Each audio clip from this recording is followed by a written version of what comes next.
Morning everybody. मैं हरिकांत शर्मा आपके लिए प्रपोजिशन का टॉपिक लेकर के दूसरे पार्ट लेकर के आपके सामने प्रस्तुत हुआ हूँ। कल हमने प्रपोजिशन में प्रपोजिशन ऑफ टाइम के कुछ प्रयोगों को पढ़ा था, जिसमें से कुछ अभी शेष रह गई थी, जिनको आज हम पूरा करते हैं। जैसे देखिए, अगला प्रयोग होता है आफ्टर का। आफ्टर का मतलब होता है बाद में, अर्थात जब एक कार्य के बाद दूसरा कार्य हो, अर्थात एक नाम दूसरे नाम के बाद में प्रस्तुत की जा रही हो, वहां पर हम आफ्टर का प्रयोग कर देते हैं। एग्जाम्पल के द्वारा देख लेते हैं। अप्रैल कम्स, यहां मैंने ब्लैंक्स छोड़ दिया, फिर लिख दिया मार्च। अब आप समझ सकते हैं, ये दिया गया है अप्रैल कम्स, अप्रैल आती है आफ्टर मार्च, मार्च के बाद में, तो यहां पर हम प्रयोग कर देंगे आफ्टर का। इसी के जस्ट विपरीत में होता है बिफोर का प्रयोग। बिफोर का ये आफ्टर का अपोजिट होता है। कहने का मतलब इसका जो प्रयोग होगा बिफोर का, वो पहले के अर्थ में किया जाएगा। इसी एग्जाम्पल को अगर हम लिख लें तो उसको लिख सकते हैं कि जैसे अप्रैल कम्स आफ्टर मार्च, अप्रैल जो होती है वो मार्च के बाद में आती है। और अगर हम लिखें मार्च कम्स, मार्च कम्स, मार्च आता है, कहाँ पर आता है, और ये लिख दिया मैंने यहाँ पर अप्रैल। अब आप समझ सकते हो, मार्च कम्स, मार्च आता है अप्रैल, तो अप्रैल से कब आता है मार्च, पहले आता है। यहाँ पर लिख देंगे हम बिफोर का प्रयोग। ये आफ्टर और बिफोर का अर्थ होता है। इसी तरीके से हम इनको देख पाते हैं। अब आते हैं आगे की तरफ बढ़ते हैं। एक प्रयोग ये हुआ हमारा, एक ये हो गया। अब नेक्स्ट आता है टिल का प्रयोग। ध्यान से समझना, टिल का अर्थ होता है तक के अर्थ में, किसी समय तक किसी कार्य को करने के रूप में हम टिल का प्रयोग करते हैं। एग्जाम्पल के द्वारा समझिए इस बात को। टिल, टिल का मतलब होता है तक के अर्थ में, जब तक मतलब किसी समय को लेकर के, और टिल का मतलब प्रयोग किया जाता है कि उस एक निर्दिष्ट समय तक, एक पॉइंट ऑफ टाइम तक हम किसी कार्य को कर सकते हैं। एग्जाम्पल के द्वारा समझिए, आई सेल वेट फॉर यू। यहां मैंने ब्लैंक छोड़ दिया, एन आवर लिख दिया। अब आप समझो, यहाँ पर दिया गया आई सेल वेट फॉर यू, मैं आपका इंतजार करूंगा 1 घंटे तक। यहाँ पर टिल का प्रयोग कर देंगे और इसमें आ जाएगा एन आवर, मतलब एन आवर 1 घंटे तक मैं क्या करूंगा, आपका इंतजार करूंगा। इसी क्रम में अगला टॉपिक मतलब एक यूज आता है हमारा अनटिल का। और अनटिल का मतलब होता है नॉट टिल, अर्थात तक, मतलब इसका निगेटिव, टिल का ये क्या होता है, एक निगेटिव फॉर्म होती है अनटिल, UNTIL, अनटिल के अर्थ में।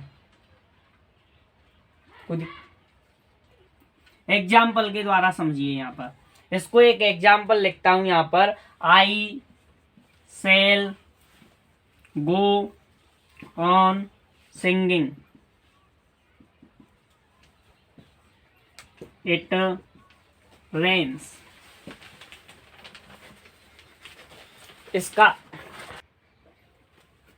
आई सेल गो ऑन सिंगिंग, में गाने के लिए जाऊंगा, और अनटिल इट रेन्स, जब तक बारिश नहीं होती, जब तक मैं गाता रहूंगा, वो कहना चाह रहा है जब तक मैं गाता रहूंगा, अनटिल जब तक बरसात नहीं हो जाती। अनटिल का प्रयोग जो होता है ना, ध्यान रखना, अनटिल का जो प्रयोग होता है वो नेगेटिव केस में किया जाता है, और टिल का जो अर्थ होता है वो पॉजिटिव में किया जाता है।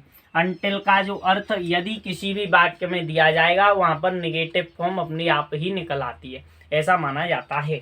अब आगे के प्रयोग, कुछ मैं प्रपोजिशन ऑफ टाइम के बारे में कुछ फैक्ट्स बताने जाता हूं तुम्हें, और इसको देख लेते हैं अभी। और आज मैं कुछ एग्जाम्पल्स आपको लास्ट में वीडियो के में करने के लिए दूंगा, और उनका आंसर आप कमेंट में जरूर दें।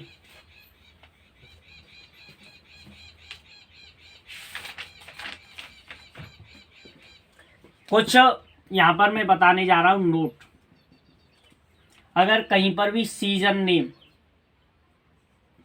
सीजन का नेम आ जाए,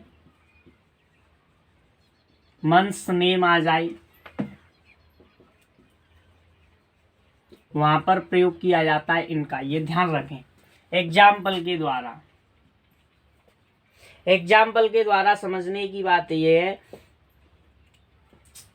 अवर स्कूल सेशन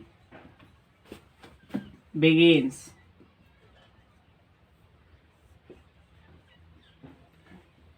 देखो, हमारे विद्यालय का जो सत्र है बिगिन शुरू होता है, कब होता है? जुलाई के महीने में आकर के। तो मतलब यहाँ पर सीजन्स नेम यानी मतलब किसी भी मौसम का नाम हो या मंथ्स नेम महीने का नाम हो, वहाँ पर इनका प्रयोग कर देते हैं। और कुछ एग्जाम्पल्स मैं आपको करने के लिए देता हूँ। प्रपोजिशन ऑफ टाइम में आपको ये लिखनी है और आपको ये बताने भी हैं कि इनमें क्या क्या आएगा। कमेंट में इनको जरूर बताना, आपके लिए होमवर्क के बेस पे मैं दे रहा हूँ करने के लिए, आप बताना। It is 12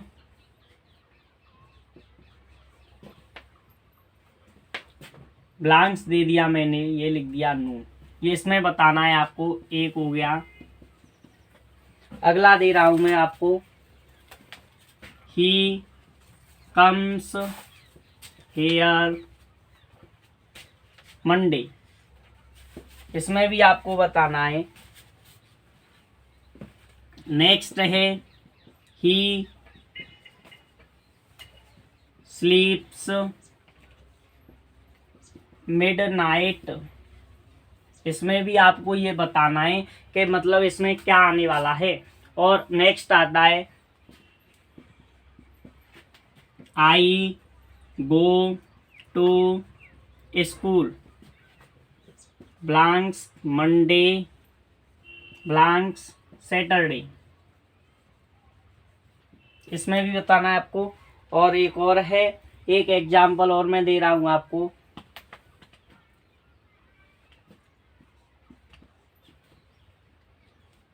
I teach English in school blanks 8 AM, यहाँ ब्लैंक्स दे दी मैंने।